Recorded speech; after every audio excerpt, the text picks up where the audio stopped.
Mike Glennon. There you go. Bum. Please, why did you bring up his name? I'm sorry. Why? I'm sorry. Oh, I had to. Just had to put him on blast. So.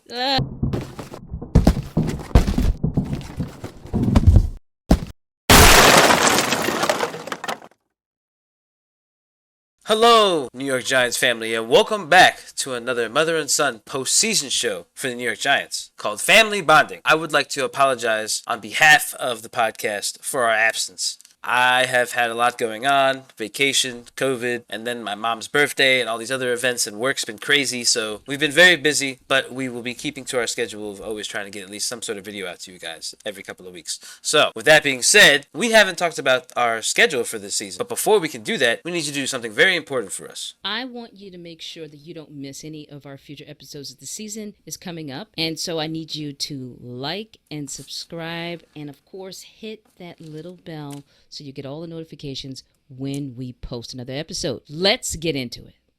Let's start off with week one. Honestly, Giants fans think it's going to be an L. We're starting off with the Titans, and the Tennessee Titans, they are the first team in the AFC South, and they're a powerhouse team at this point. They're a team that's established themselves, and they're like on the rise. They've been on the rise for a while now. They've got Derrick Henry, a running back that I think we'll have a problem with, especially early in the season with all the young guys that we have on the defense.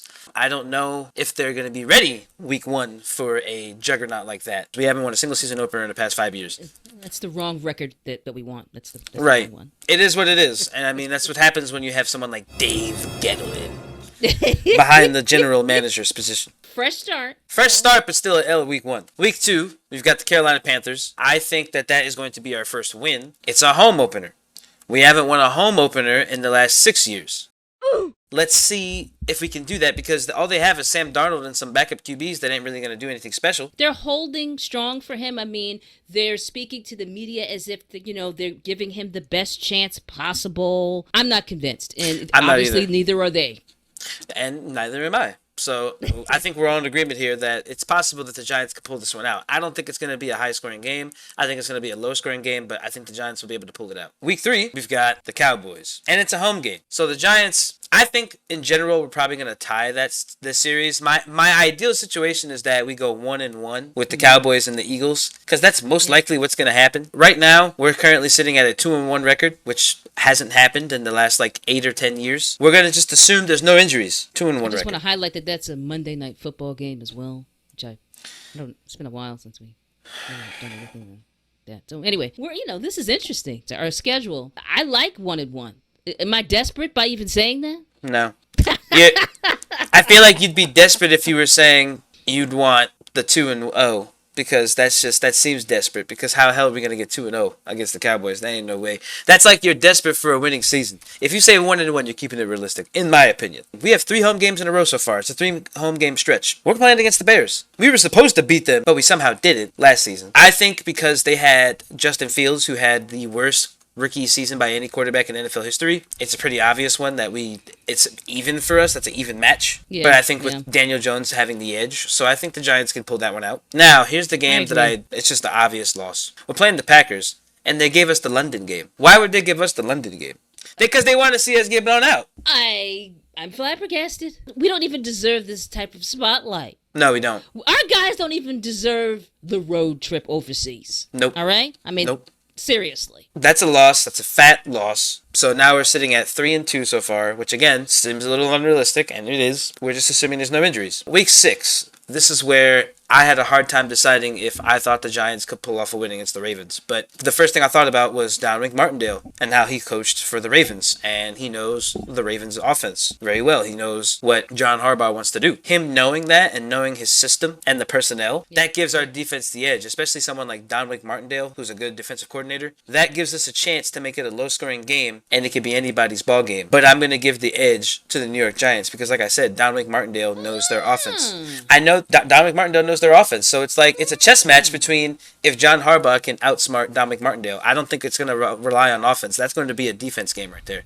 That's going to be, can the defense stop them and force turnovers, and can we just manage the game? Can Daniel Jones just do the little things and help us get 3-7 points here or there, not trying to make crazy plays? That game is going to be probably low scoring. Even if they have a healthy Lamar Jackson at the helm, Yeah, but there's ways to counter that. There's ways to stop a Lamar Jackson. It's hard, but you have to utilize your contain strategy where you put the edge rushers out further out and have them keep contained so it makes it harder for him to break outside of the pocket and force him to make those bad throws, which Lamar Jackson is not good at making good decisions like that quickly.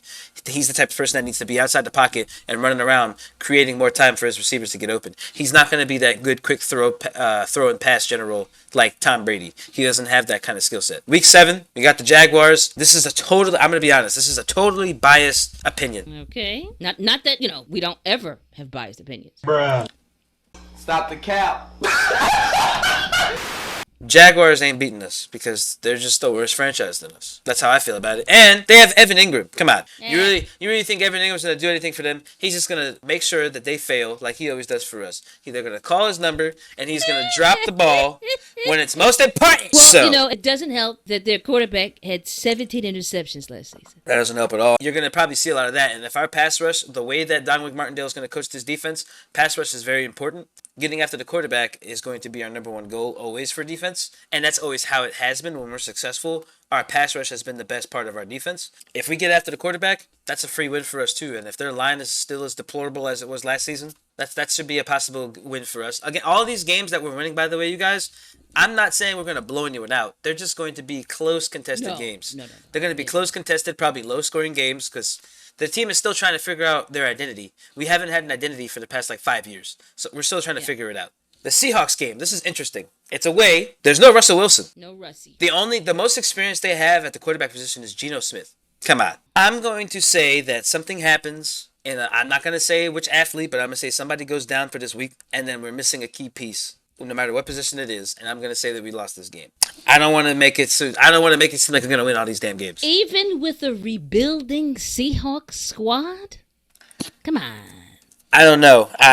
I remember making predictions like this last season, and I said we were going to easily beat the Bears, and we lost by 3 points. But then we get a bye week, so right now our record is currently 5-3. I'm going to say that we're 5-3. That seems more realistic than 6-2. I'm sorry. And now we are week 10, the Texans, another team that's in rebuild mode. There's a pattern here. The last 3 teams that I've just stated, including the Texans, they're all in rebuild mode just like we are. This is like the bottom of the barrel schedule. This is like what this is. Because then the next game after that is a rebuilding team, the Lions. So I think, honestly, I'm going to tell you right now, I think we go on a 2-game win streak and we beat the Texans and the Lions. I think so too. And that would put us at 7-3. I don't feel like they don't have any star power. No. It's just, rebuild mode. They're all rebuild mode. Yeah. The only way we lose is some freakish mistake that somehow changes the momentum for the rest of the game. Like 2 back-to-back turnovers. Let me not speak that into existence. Remember, we're still dealing with a Daniel Jones who hasn't proven himself yet, really. Now we're back to our division, and we're at the Cowboys, and this is the one where we lose. Our record's going to be 7-4. We're at week 13 now. We're against the Washington Commanders for the first time. We managed to avoid them the whole season for a whole 12 weeks. Week 13 is home. Believe it or not, I'm going to say we somehow screwed this up. Something's not. I think you're right about that. I feel like we're going to find a way to screw this up because Washington gets better the later the season goes. And if Washington gets hot, that's going to be a problem. Especially if we're coming off a loss to the Cowboys, that's going to be a problem. And I want you to know, they're saying the NFC East has, all 4 teams in the NFC East have the easiest schedules. So they could be feeling themselves a little bit by Absolutely. week 13. They could be on a win streak for all we know. So I'm going to say that the Washington Commanders pull one out at our stadium somehow. And now we're 7-5. Then we got the Eagles right after that next week. It's home still. It's our first meeting with the Eagles in the regular season. How about that? Look at that. By this time, they might have already messed things up. And let's say we pull this one out. I'm gonna say we're gonna win this one. So we lose to Washington, but we win against the Eagles. So we lose Cowboys, Washington, and then we beat the Eagles. So that puts us at 8-5.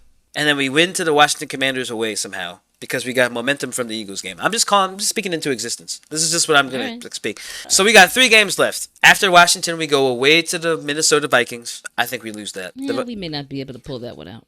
No, I agree. That's going to be an 8-6 record. I think we lose to the Colts. That could go either way. That's one of those games because they got Nick Foles. They got at least some experience at the quarterback. Not that I'm saying Nick Foles is good or anything. I'm just saying that's a seasoned quarterback. He beat Tom Brady in the Super Bowl. What the hell? I'm going to give us that win. Number 9-6. This is very positive. I love it. But then I think we finished the season on a loss to the Eagles. Bruh. I don't know why I'd wish this into existence. I'm not trying to. I'm just saying, I'm trying to be realistic. Everybody's got to work together to bring this Giants team to some wins this season. Correct. You guys have our analysis and our opinions and thoughts on what we think about the schedule. If you guys want to see more content like this, please make sure you like and subscribe. It's very important that you do that, especially if you're new and you haven't subscribed at all. What are you doing? Help the family. Continue to grow this family. And we will be trying to go to some Giants practices coming up, and hopefully we'll get some nice footage there. I don't think they'll let us. Well, we'll probably be able to film practice. No, they don't care. They let us do it. Okay, yeah, I've done it before. All right, we'll get some clips of practice, and we'll. We're actually one of our other family members, like by blood, actually, marriage, whatever. One of our family members is coming with us, and we'll be trying to get her opinion on the Giants too, and see what she thinks. I don't think she's gonna do it. We'll see. I could probably convince her. If she doesn't, fine. But all right, we'll catch you in the next video. I'm not gonna give us a timetable because life has been crazy right now. I blame COVID, but we'll catch you in the next video. So long for now. Bye bye.